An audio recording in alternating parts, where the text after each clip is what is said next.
Daniel Defoe, Robinson Crusoe, Part 45.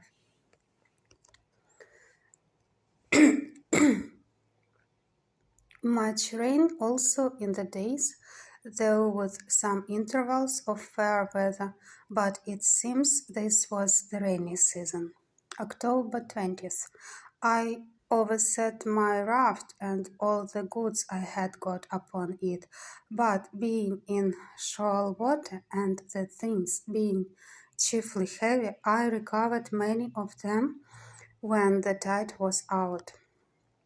October 25th. It rained all night and all day with some gusts of wind, during which time the ship broke in pieces, the wind blowing a little harder than before, and was no more to be seen except the wreck of her, and that only at low water. I spent this day in covering and securing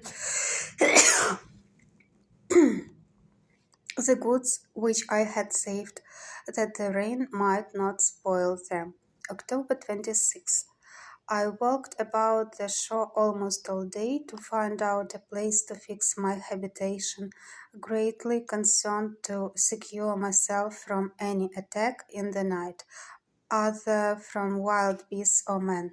Towards night I fixed upon a proper place under a rock and marked out a semicircle for my encampment, which I resolved to strengthen with a work wall or fortification made of double piles, lined within with cables, and without with turf.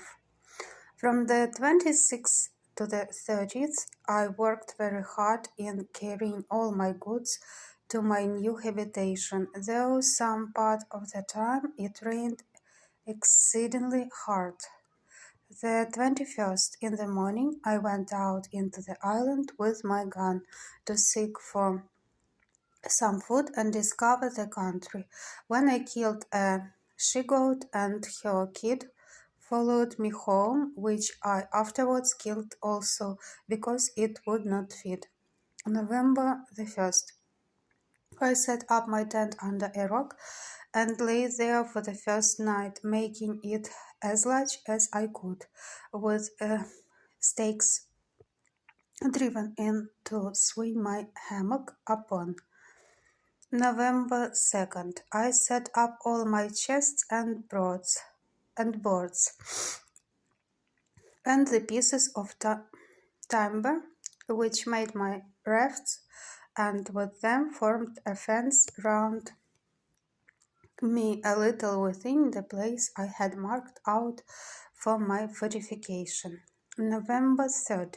I went out with my gun and killed 2 fowls like ducks, which were very good food. In the afternoon went to work to make me a table. November 4th. This morning I began to order my times of work, of going out with my gun, time of sleep and time of diversion.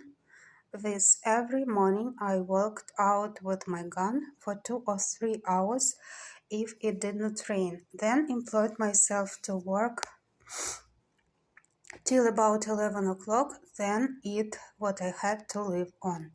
And from 12 to 2 I lay down to sleep, the weather being excessively hot, and then in the evening to work again. The working part of this day and of the next were wholly employed in making my table, for I was yet but a very sorry workman, though time and necessity made me a complete natural mechanic soon after, as I believe they would do any one else. November 5th. This day went abroad with my gun and my dog and killed a wild cat.